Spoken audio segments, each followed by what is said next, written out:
کریم علیہ السلام کے تشریف لانے کے بعد تعظیم و توقیر کا جو حق آقا کا ہے، آقا کی تعظیم و توقیر جن کو حضور کے توسل سے تعظیم و توقیر عطا کی گئی، آقا کی تعظیم تو ان پر بھی فرض ہے، حضور کی اتباع ان پر فرض ہے۔ اور اسی لیے عالم ارواح میں انبیاء نے حضور کی نبوت و رسالت پر اللہ تعالیٰ سے ایمان لانے کا اقرار کیا، تو اللہ تعالیٰ کی بارگاہ میں وہ وعدہ کر چکے، اور اللہ تعالیٰ کسی نبی کو نبوت عطا نہ کرتا اگر وہ حضور کی نبوت پر اقرار نہ کرتا۔ اگر حضور کی نبوت پر اقرار ہوتا ہوا ہے تو اسی لیے وہ نبی ہے۔ اگر نبی حضور پر ایمان لانے کے بغیر نبی نہیں بن سکتے، نبی نہیں رہ سکتے، تو امتی حضور پر ایمان لائے بغیر امتی کیسے بن سکتا ہے؟ یہ ہمارے آقا کی امتیازی شان ہے۔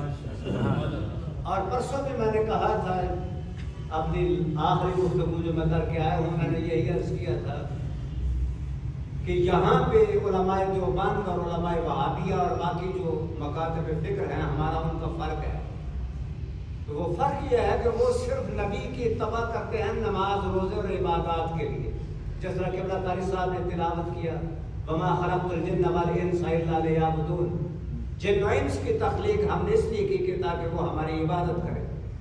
تو مقصد ہے تخلیق کا عبادت الہیہ، لیکن آپ کو اسی پہ موقوف نہیں رہنا چاہیے کہ عبادت کا مقصد ہی تخلیق ہے اور تخلیق کا مقصد ہی عبادت ہے۔ نہیں، اللہ تعالیٰ کو منظور تو عبادت ہے، لیکن اس کے پیچھے ایک اور اہم چیز ہے جو پردہ سکرین سے پیچھے ہے، جو اصل فلسفی ہے، وہ یہ ہے کہ میرے محبوب کی محبت کون اختیار کرتا ہے اور کون نہیں۔ سبحان اللہ، تحویل قبلہ کے بعد ہوئی نا، سبحان اللہ۔ اب عبادت کے لیے تحویل قبلہ تھا، تو دوسرا سپارہ شروع کرے سیقول الصفحاء سے، تو اللہ تعالیٰ کیا فرماتا ہے؟ یہ ہم نے قبلہ بدلا، نماز کی حالت میں بدلا، تو نماز اگر کسی کی خراب کیوں کرنی تھی؟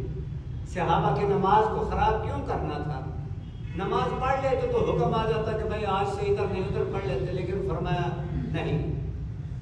اللہ تعالیٰ نے حالت نماز کے دوران عین حالت نماز میں تحویل قبلہ کا حکم دیا، اور جب حکم ہو جائے تو نبی 2 رکعتوں کو ادا کرنے کے بعد 2 رکعتیں مزید اس سمت میں ادا کرنے کے پابند نہیں ہیں۔ کیوں؟ جس سمت حکم ہوا اسی لمحہ، اسی لحظہ نبی پابند ہے کہ رکعتوں کو بھی، جو کہتے ہیں نا نبی سے گناہ کا خدا نخواستہ معاذ اللہ احتمال ہے، خطا کا احتمال ہے، خطائیں مشیت یزدی کے مطابق ہیں۔ اگر نبی کو حکم حالت نماز میں ہو تو وہ عین حالت نماز میں ہی قبلہ بدل دیں، تو بہرحال مقصد یہ ہے کہ وہ نماز کو ختم کرنے کے بھی پابند نہیں رہتے، اس لیے کہ وہ اگر پابند ہوں گے تو اس حکم کے ہوں گے جو انہیں اللہ تعالیٰ نے عطا فرمایا۔ وہ حکم یہ تھا کہ ابھی اسی وقت فی الفور اپنا رخ جدھر آپ کی مرضی ہے جس قبلے کی طرف پھیر لے، تو مرضی تو تھی، پھر پھیر لیا۔ اب یہ تو تھا اس کا جو پیچھے اس کا ایک ماحول تھا۔ اب اللہ تعالیٰ نے فرمایا کہ بدلا کیوں ہے، میں نے حالت نماز میں کیوں بدلا؟ یہ میرا موضوع سخن تھا۔